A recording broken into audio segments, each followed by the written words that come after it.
నమస్కారం. నేను మీ చందు. ఈరోజు అంతర్యామిలో భాగంగా కాస్త తగ్గుదాం అనే ఆర్టికల్. అంటే క్షమాగుణం అన్నమాట. క్షమాగుణం అనేది మనలో మార్పుకు ఒక మార్గం. బాధపడడం నుంచి క్షమించే దిశగా పయనించాలంటే క్షమాగుణం విలువను ముందు మనం తెలుసుకోవాలి. దానివల్ల మన జీవితం ఎలా మెరుగుపడుతుందో అర్థం చేసుకోవాలి. ఏది మీ బాధను మాన్పగలుగుతుందో, ఎవరిని మన్నించాలో, ఎందుకు మన్నించాలో గుర్తించాలి. మిమ్మల్ని మీరు ఇకపై బాధితులుగా అనుకోకుండా మిమ్మల్ని బాధ పెట్టే అధికారం అవతలి వ్యక్తికి లేదని గ్రహించాలి. అప్పుడే మనం సంతోషంగా ఉంటాం. మన కోపమే మనకు శత్రువు, దయ చుట్టంబాగు అన్న సూక్తి గుర్తుందా? మన మనసులో నిత్యం 2 వైరుధ్య భావాలు ఉంటాయి. ఒకటి క్షమించడం, రెండోది పగ తీర్చుకోవడం. ఈ రెండుటి సదా సమరం జరుగుతుంది. క్షమ గెలిస్తే హృదయం ఆనందమయం, మనసులో అంతులేని సంతోషం, మనిషికి తృప్తి. మనలో ఉండే ప్రేమ ఎప్పుడు క్షమించు అని చెప్తూనే ఉంటుంది. ప్రేమిస్తే ప్రేమను పొందుతాం, ద్వేషిస్తే ద్వేషాన్ని పొందుతాం. క్షమించాల్సి వచ్చినప్పుడు మనం కాస్త తగ్గితే పోయేదేం లేదు. మనలోని బాధ, కోపం తప్ప. ఇతరులను క్షమించకుండా వదిలేయడం వల్ల నష్టపోయేది మనమే. ముఖ్యంగా బంధాలలో ఇలాంటి సమస్య ఎదురవుతుంటుంది. అలాగే ఆఫీసుల్లో ఉద్యోగుల మధ్య ఇలాంటి సందర్భాలు ఎదురవుతుంటాయి.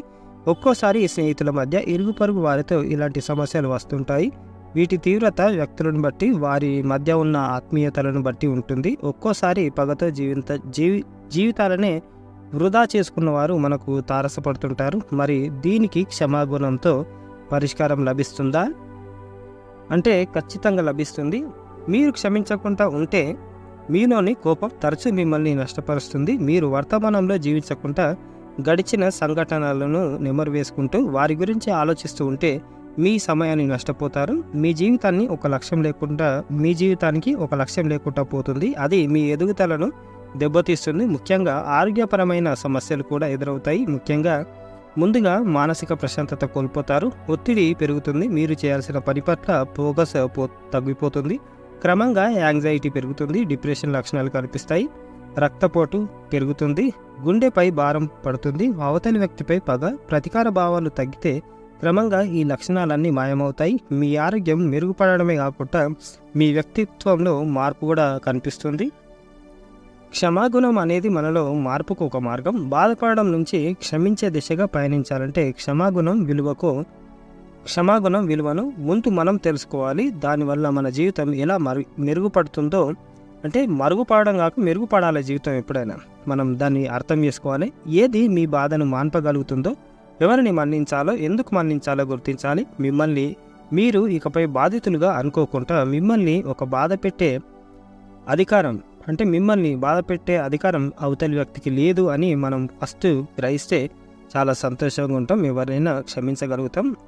అయితే మిమ్మల్ని బాధకు గురి చేసిన వారు తమ తప్పులను అంగీకరించకపోవడం మరింత బాధకు గురి చేస్తుంది. ఇలాంటి సమయాల్లో క్షమించి వదిలివేయడం అంత తేలిక కాదు. అయితే క్షమించకపోతే మీ జీవిత ప్రయాణాన్ని మీరే నిలిపివేసినట్లు అవుతుంది. అందువల్ల ఒకసారి అవతలి వ్యక్తి అలా ప్రవర్తించడానికి దారితీసిన పరిస్థితులేంటి, వారి కోణంలో నుంచి ఆలోచిస్తే అది సరైనదేనా?